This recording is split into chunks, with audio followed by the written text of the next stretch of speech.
Chapter 5, Categorical Propositions. So let's first summarize. Deductive arguments. A deductive argument is an argument whose premises are claimed to provide conclusive grounds for the truth of its conclusion. Validity is a characteristic of any deductive argument whose premises, if they were all true, would provide conclusive grounds for the truth of its conclusion. Such an argument is said to be valid. Classical or Aristotelian logic, the traditional account of syllogistic reasoning in which certain interpretations of categorical propositions are presupposed. Modern or modern symbolic logic, the account of syllogistic reasoning accepted today, it differs in important ways from the traditional account. Theory of deduction. We turn now to the analysis of the structure of arguments. Preceding chapters have dealt mainly with the language in which arguments are formulated. In this and succeeding chapters, we explore and explain the relations between the premises of an argument and its conclusion. All of part 2 of this book is devoted to deductive arguments. A deductive argument is one whose premises are claimed to provide conclusive grounds for the truth of its conclusion. If that claim is correct, that is, if the premises of the argument really do assure the truth of its conclusion with necessity, that deductive argument is valid. Every deductive argument either does what it claims or it does not. Therefore, every deductive argument is either valid or invalid. If it is valid, it is impossible for its premises to be true without its conclusion also being true. The theory of deduction aims to explain the relations of premises and conclusion in valid arguments. It also aims to provide techniques for the appraisal of deductive arguments, that is, for discriminating between valid and invalid deductions. To accomplish this, two large bodies of theory have been developed. The first is called classical logic or Aristotelian logic, after the Greek philosopher who initiated this study. The second is called modern logic or modern symbolic logic, developed mainly during the 19th and 20th centuries. Classical logic is the topic of this and the following two chapters. Modern symbolic logic is the topic of chapters 8, 9 and 10. Aristotle was one of the towering intellects of the ancient world. After studying for 20 years in Plato's academy, he became tutor to Alexander the Great. Later he founded his own school, the Lyceum, where he contributed substantially to nearly every field of human knowledge. His great treatises on reasoning were collected after his death and came to be called the organon, meaning literally the instrument, the fundamental tool of knowledge. The word logic did not acquire its modern meaning until the 2nd century CE, but the subject matter of logic was long understood to be the matters treated in Aristotle's seminal organon. Aristotelian logic has been the foundation of rational analysis for thousands of years. Over the course of those centuries, it has been very greatly refined. Its notation has been much improved. Its principles have been carefully formulated. Its intricate structure has been completed. This great system of classical logic set forth in this and the next two chapters remains an intellectual tool of enormous power, as beautiful as it is penetrating. The four kinds of categorical propositions. There are four and only four kinds of standard form categorical propositions. Here are examples of each of the four kinds. All politicians are liars. No politicians are liars. Some politicians are liars. Some politicians are not liars. We will examine each of these kinds in turn. Universal affirmative propositions. In these, we assert that the whole of one class is included or contained in another class. All politicians are liars is an example. It asserts that every member of one class, the class of all politicians, is a member of another class, the class of liars. Any universal affirmative proposition can be written schematically as all S is P, where the letters S and P represent the subject and predicate terms respectively. Such a proposition affirms that the relation of class inclusion holds between the two classes and says that the inclusion is complete or universal. All members of S are said to be also members of P. Propositions in this standard form are called universal affirmative propositions. They are also called A propositions. Categorical propositions are often represented with diagrams using two interlocking circles to stand for the two classes involved. These are called Venn diagrams, named after the English logician and mathematician John Venn, 1834 to 1923, who invented them. Later, we will explore these diagrams more fully, and we will find that such diagrams are exceedingly helpful in appraising the validity of deductive arguments. For the present, we use the diagrams only to exhibit graphically the sense of each categorical proposition. We label one circle S for subject class and the other circle P for predicate class. The diagram for the A proposition, which asserts that all S is P, shows that portion of S which is outside of P shaded out, indicating that there are no members of S that are not members of P. So the A proposition in diagram this. Standard form categorical proposition: any categorical proposition of the form all S is P universal affirmative, or no S is P universal negative, or some S is P particular affirmative, or some S is not P particular negative. Respectively, these four types are known as A, E, I, and O propositions. Venn diagram: iconic representation of a categorical proposition or of an argument used to display their logical forms by means of overlapping circles. The second one is universal negative propositions. The second example above, no politicians are liars, is a proposition in which it is denied universally that any member of the class of politicians is a member of the class of liars. It asserts that the subject class S is wholly excluded from the predicate class P. Schematically, categorical propositions of this kind can be written as no S is P, where again S and P represent the subject and predicate terms. This kind of proposition denies the relation of inclusion between the two terms and denies it universally. It tells us that no member of S are members of P. Propositions in this standard form are called universal negative propositions. They are also called E propositions. The diagram for the E proposition will exhibit this mutual exclusion by having the overlapping portion of the two circles representing the classes S and P shaded out. The third one is particular affirmative propositions. The third example above, some politicians are liars, affirms that some members of the class of all politicians are members of the class of all liars, but it does not affirm this of politicians universally. Only some particular politician or politicians are said to be liars. This proposition does not affirm or deny anything about the class of all politicians. It makes no pronouncements about the entire class. Nor does it say that some politicians are not liars, although in some contexts it may be taken to suggest that. The literal and exact interpretation of this proposition is the assertion that the class of politicians and the class of liars have some member or members in common. That is what we understand this standard form proposition to mean. Some is an indefinite term. Does it mean at least one, at least two, or at least several? How many does it mean? Context might affect our understanding of the term as it is used in everyday speech, but logicians, for the sake of definiteness, interpret some to mean at least one. A particular affirmative proposition may be written schematically as some S is P, which says that at least one member of the class designated by the subject term S is also a member of the class designated by the subject term by the predicate term P. The proposition affirms that the relation of class inclusion holds, but does not affirm it of the first class universally. It affirms it only partially, that is, it is affirmed of some particular member or members of the first class.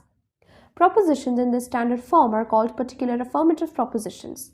They are also called I propositions. The diagram for the I proposition indicates that there is at least one member of S that is also a member of P by placing an X in the region in which the two circles overlap. The fourth one is particular negative propositions. The fourth example above, some politicians are not liars, like the third, does not refer to politicians universally but only to some member or members of that class. It is particular. Unlike the third example, however, it does not affirm the inclusion of some member or members of the first class in the second class. This is precisely what is denied. It is written schematically as some S is not P, which says that at least one member of the class designated by the subject term S is excluded from the whole of the class designated by the predicate term P. The denial is not universal. Propositions in the standard form are called particular negative propositions. They are also called O propositions.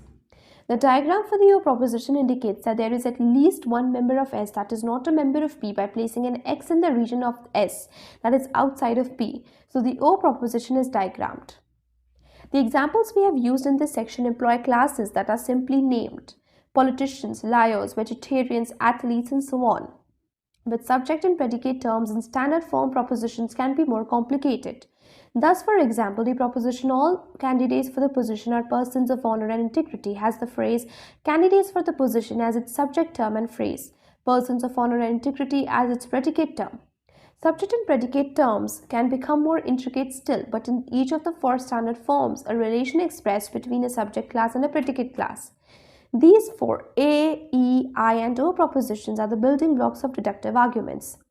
This analysis of categorical propositions appears to be simple and straightforward, but the discovery of the fundamental role of these propositions and the exhibition of their relations to one another was a great step in the systematic development of logic.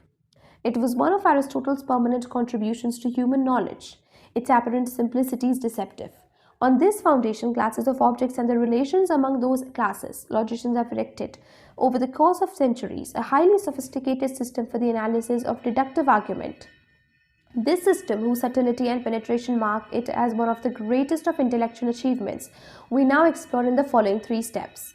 In the remainder of this chapter, we will examine the features of standard form categorical propositions more deeply, explaining their relations to one another and what inferences may be drawn directly from these categorical propositions. Much of deductive reasoning can be mastered with no more than a thorough grasp of A, E, I, and O propositions and their interconnections. The next chapter will examine syllogisms, the arguments that are commonly constructed using standard form categorical propositions. We will there explore the nature of syllogisms and show that every valid syllogistic form is uniquely characterized and is therefore given its own name. We will then develop powerful techniques for determining the validity of syllogisms. In Chapter 7, we integrate syllogistic reasoning and the language of arguments in everyday life. Some limitations of reasoning based on this foundation will be identified, but the wide applicability that this foundation makes possible will be demonstrated. So, overview of standard form categorical propositions. Proposition form, all SSP. A, universal affirmative. Example, all lawyers are wealthy. Proposition form, no SSP. E proposition, universal negative. Example, no criminals are good citizens. Proposition form, some SSP. I proposition, particular affirmative, some chemicals are poisons. Proposition form, some S is not P. O proposition, particular negative, some insects are not pests. Identify the subject and predicate terms and name the form of each of the following proposition. First, some historians are extremely gifted writers whose works read like first-rate novels. Second, no athletes who have ever accepted pay or participating in sports are amateurs. Third, no dogs that are without pedigrees are candidates for blue ribbon in official dog shows sponsored by the American Kennel Club. Fourth, all satellites that are currently in orbit less than 10,000 miles high are very delicate devices that cost many thousands of dollars to manufacture. Fifth, some members of families that are rich and famous are not persons of either wealth or distinction. Sixth, some paintings produced by artists who are universally recognized as masters are not works of genuine merit that either are or deserve to be preserved in museums and made available to the public. Seventh, all drivers of automobiles that are not safe are desperates who threaten the lives of their fellows. Eighth, some politicians who could not be elected to the most minor positions are appointed officials in our government today. Ninth, some drugs that are very effective when properly administered are not safe remedies that all medicine cabinets should contain. 10th, no people who have not themselves done creative work in the arts are responsible critics on whose judgment we can rely. Classes and categorical propositions 5.2. Classical logic deals mainly with arguments based on the relations of classes of objects to one another. By a class, we mean a collection of all objects that have some specified characteristic in common. The concept of classes was introduced briefly in Chapter 3 in explaining definitions based on the intension of terms. Everyone can see immediately that two classes can be related in at least the following three ways. First way, all of one class may be included in all of another class. Thus, the class of all dogs is wholly included or wholly contained in the class of all mammals. Second, some but not all of the members of one class may be included in another class. Thus, the class of all athletes is partially included in the class of all females. Third, two classes may have no members in common. Thus, the class of all triangles and the class of all circles may be said to exclude one another. These three relations may be applied to classes or categories of every sort. In a deductive argument, we present propositions that state the relations between one category and some another category. The propositions with which such arguments are formulated are therefore called categorical propositions. Categorical propositions are the fundamental elements, the building blocks of argument in the classical account of deductive logic. Consider the argument. No athletes are vegetarians. All football players are athletes. Therefore, no football players are vegetarians. This argument contains three categorical propositions. We may dispute the truth of its premises, of course, but the relations of the classes expressed in these propositions yield an argument that is certainly valid. If those premises are true, that conclusion must be true. It is plain that each of the premises is indeed categorical, that is, each premise affirms or denies that some class S is included in the some other class B, in the whole or in part. In this illustrative argument that the three categorical propositions are about the class of all athletes, the class of all vegetarians, and the class of all football players. The critical first step in developing a theory of deduction based on classes, therefore, is to identify the kinds of categorical propositions and to explore the relations among them. Class, the collection of all objects that have some specified characteristic in common. Categorical proposition, a proposition that can be analyzed as being about classes or categories, affirming or denying that one class S is included in some other class B in whole or in part. Quality, quantity, and distribution. A. Quality. Every standard form categorical proposition either affirms or denies some class relation, as we have seen. If the proposition affirms some class inclusion, whether complete or partial, its quality is affirmative. So the A proposition, all SSP, and the I proposition, some SSP, are both affirmative in quality. The letter names A and I are thought to come from the Latin word affirmo, meaning I affirm. If the proposition denies class inclusion, whether complete or partial, its quality is negative. So the E proposition, no SSP, and the O proposition, some SSP, are both negative in quality. Their letter names E and O are thought to come from Latin word nego, meaning I deny. Every categorical proposition has one quality or the other, affirmative or negative. Quality, an attribute of every categorical proposition determined by whether the proposition affirms or denies class inclusion. Thus, every categorical proposition is either affirmative in quality or negative in quality. Quantity. Every standard form categorical proposition has some class as its subject. If the proposition refers to all members of the class designated by its subject term, its quantity is universal. So the A proposition, all SSP, and the E proposition, no SSP, are both universal in quantity. If the proposition refers only to some members of the class designated by its subject term, its quantity is particular. So the I proposition, some SSP, and the O proposition, some SS not P, are both particular in quantity. The quantity of a standard form categorical proposition is revealed by the word with which it begins. All, no, or some. All and no indicate that the proposition is universal. Some indicates that the proposition is particular. The word no serves also in the case of the E proposition to indicate its negative quality, as we have seen. Because every standard form categorical proposition must be either affirmative or negative and must be either universal or particular, the four names uniquely describe each one of the four standard forms by indicating its quantity and its quality. Universal affirmative A, particular affirmative I, universal negative E, particular negative O. C. General schema of standard form categorical proposition. Between the subject and predicate terms of every standard form categorical proposition occurs some form of the verb to be. This verb, accompanied by not in the case of the O proposition, serves to connect the subject and predicate terms and is called the copula. Writing the four propositions schematically as we did earlier, all SSP, some SSP, etc., only the words is and is not appear. But depending on context, other forms of the verb to be may be appropriate.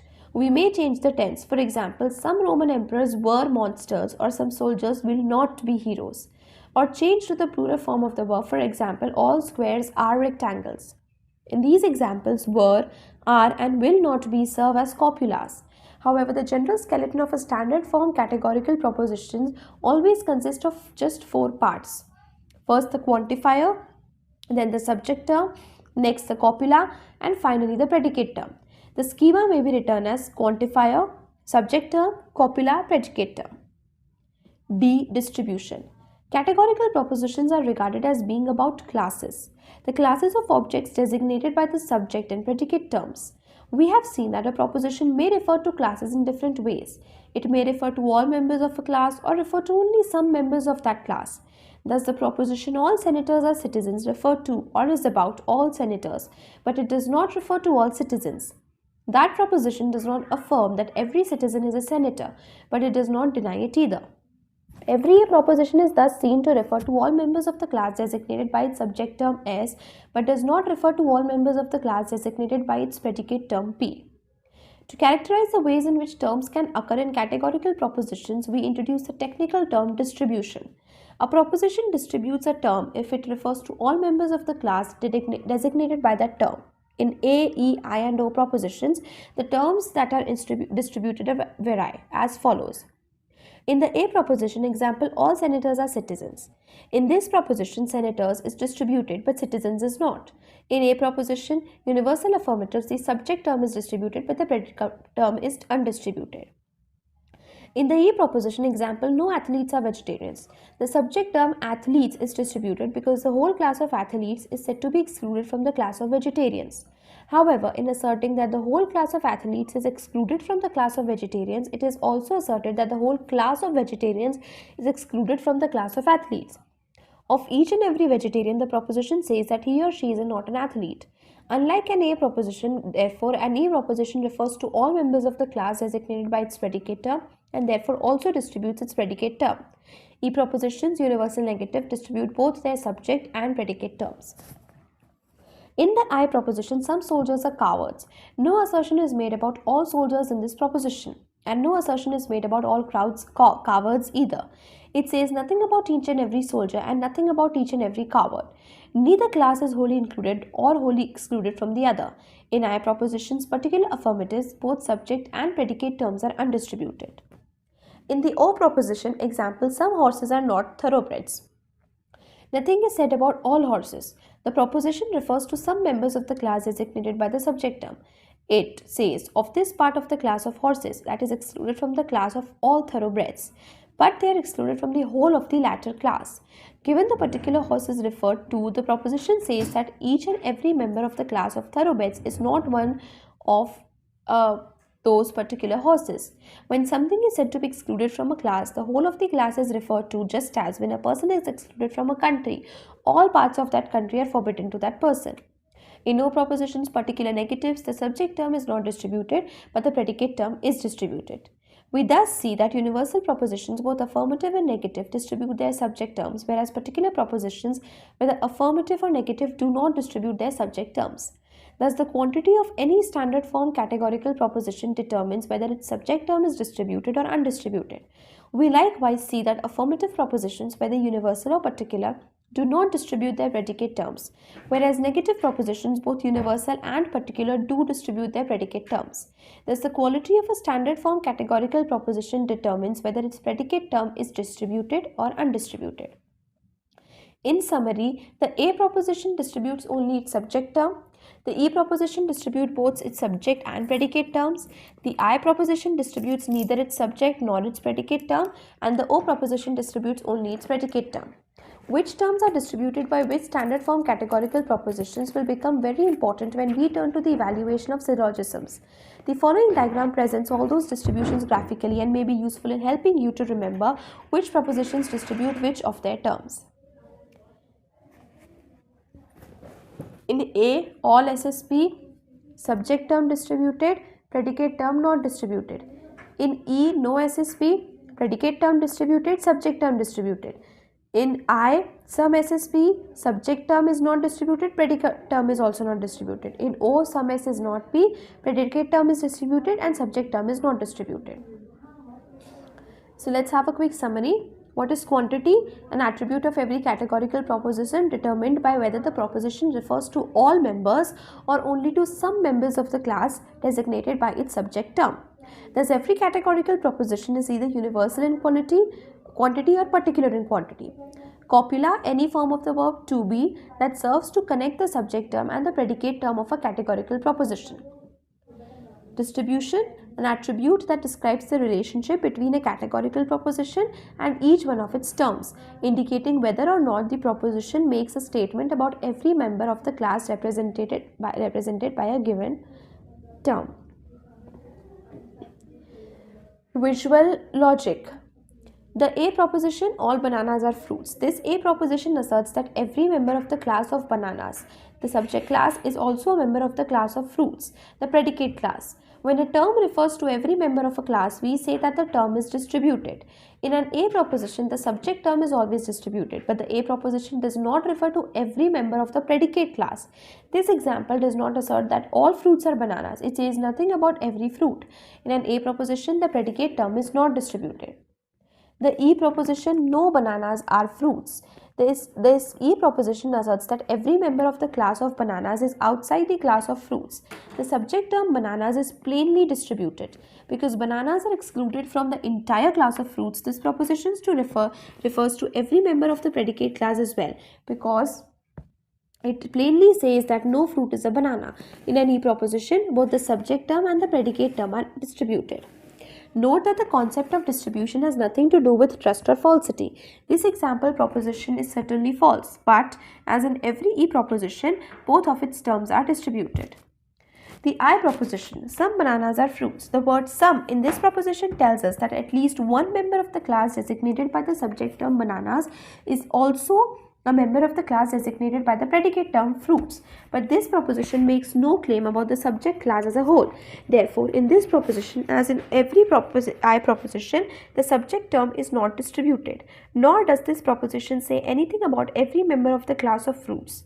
We are told that there is at least one member of the class of bananas in it, so the predicate is not distributed either. In an I proposition, neither the subject term nor the predicate term is distributed. The O proposition, some bananas are not fruits. The word some again tells us that this proposition is not about all members of the class of bananas. The subject term is therefore not distributed. Because we are told in this proposition that some bananas are not fruits, we are told that something about the entire predicate class, namely that the entire class of fruits does not have one of those subject bananas among them. In an O proposition, the predicate term is distributed, but the subject term is not distributed.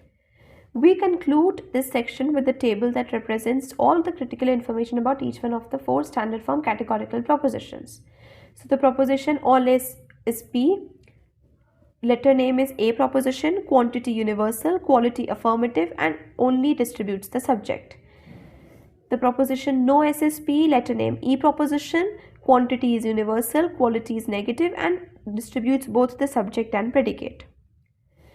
The third is some S is P, letter name is I proposition, quantity is particular, quality is affirmative, and neither distributes subject nor the predicate. The fourth is some S is not P, letter name is O proposition, quantity is particular, quality is negative, and only distributes the predicate term. Exercises. Name the quality and quantity of each of the following propositions and state whether their subject and predicate terms are distributed or undistributed. First, some presidential candidates will be sadly disappointed people. Second, all those who died in Nazi concentration camps were victims of a cruel and irrational tyranny. Third, some recently identified unstable elements were not entirely accidental discoveries. Fourth, some members of the military-industrial complex are mild-mannered people to whom violence is abhorrent. Fifth, no leader of the feminist movement is a major business executive.